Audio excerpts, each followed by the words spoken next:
কামরুল হাসান মামুন, সামিনা লুৎফা নিত্রা দীর্ঘদিন কিন্তু আওয়ামী দুঃশাসনের বিরুদ্ধে কথা বলেছেন, তারা লড়েছেন। তারা যেমন শিক্ষা প্রতিষ্ঠানগুলোতে লড়েছেন এবং আওয়ামী বিভিন্ন যে দুঃশাসন এবং নীতির বিরুদ্ধে তারা লড়েছেন।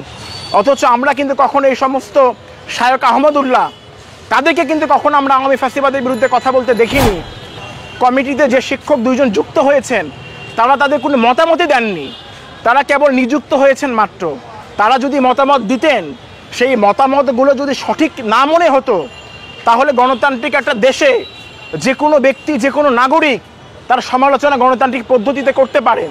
কিন্তু যে মানুষ এখনো পর্যন্ত তার কাজ করেননি, তার মতামত দেননি, অথচ তাকে বিভিন্নভাবে হেয় করা হলো, তাদের বিরুদ্ধে অপপ্রচার করা হলো, তাদের বিরুদ্ধে সমাজে বিদ্বেষ তৈরি করা হলো। ফ্যাসিস্ট হাসিনা সরকার শিক্ষা ব্যবস্থাটাকে ধ্বংস করার জন্য জাতীয় শিক্ষাক্রম 2021 চালু করে এবং এই শিক্ষাক্রমের মধ্য দিয়ে শিক্ষা ব্যবস্থার যে সংকট, সে সংকটটা ধীরে ধীরে বাড়ছিল।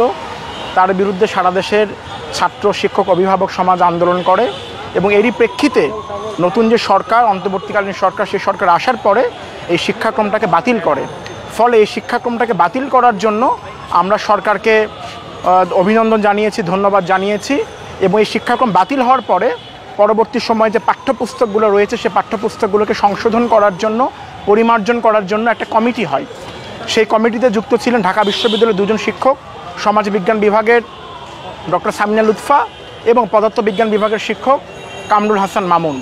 আমরা দেখলাম এই সংশোধন যে কমিটি, সেই কমিটিতে এই দুইজন শিক্ষককে কেন্দ্র করে বিভিন্ন রকম অপপ্রচার চালানো হলো এবং তাদেরকে বিভিন্নভাবে সামাজিক যোগাযোগ মাধ্যমে এবং বিভিন্নভাবে তাদেরকে নানাভাবে তাদের বিরুদ্ধে অপপ্রচার, হেনস্থা, সেই বিষয়গুলো কিন্তু আমরা খেয়াল করলাম।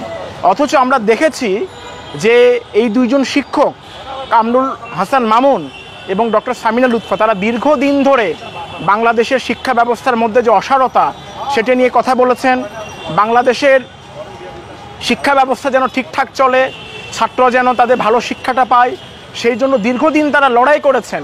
এবার আপনারা জানেন যে বিগত ফ্যাসিস্ট আওয়ামী সরকারের বিরুদ্ধে এই দুজন শিক্ষক বিভিন্নভাবে তারা ভূমিকা রেখেছেন এবং সাম্প্রতিক সময়ে যে জুলাই আন্দোলন, যে জুলাই অভ্যুত্থান, সেই সময় আমরা দেখেছি এই দুজন শিক্ষক বিভিন্নভাবে তারা ভূমিকা রেখেছেন।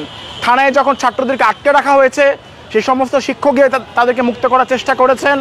তারা শিক্ষকদেরকে সংগঠিত করেছেন বিশ্ববিদ্যালয় শিক্ষক নেটওয়ার্কের নামে এবং যখন ডিবি হেফাজতে সমন্বয়কদের ধরে নিয়ে যাওয়া হয়, তখন আমরা দেখেছি যে সেখানে এই সমস্ত শিক্ষক উপস্থিত হয়েছেন এবং এই আন্দোলনে একটা অগ্রগণ্য ভূমিকা পালন করেছেন। অথচ আমরা দেখলাম যে যখন তাদেরকে এই কমিটিতে যুক্ত করা হলো, সেই সময় বিভিন্নভাবে অপপ্রচার চালিয়ে তাদেরকে বাদ দেওয়ার জন্য বিভিন্ন মহলের পক্ষ থেকে চেষ্টা করা হচ্ছে।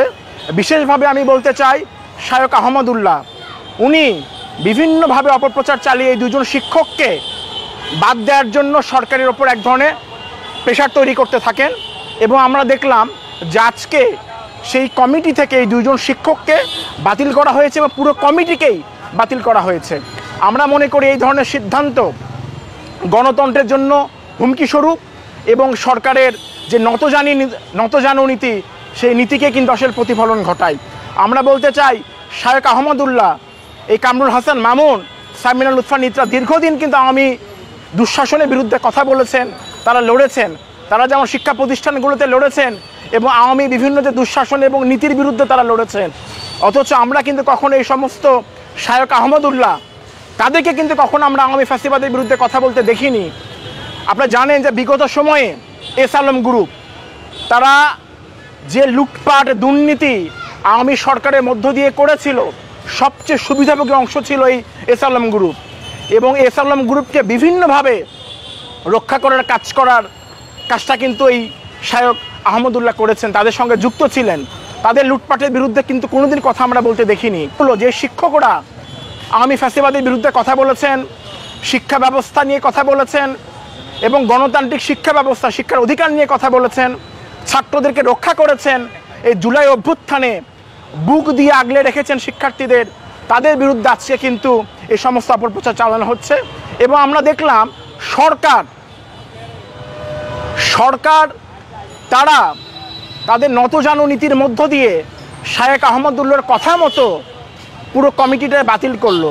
আমরা এই ধরনের সিদ্ধান্তকে তীব্র নিন্দা জানাই এবং আমরা বলতে চাই যে এই ধরনের যে সিদ্ধান্তগুলো, সেই সিদ্ধান্তগুলো গণতান্ত্রিক বাংলাদেশের জন্য আসলে একটা মারাত্মক ক্ষতির মুখে ফেলবে গণতান্ত্রিক বাংলাদেশকে।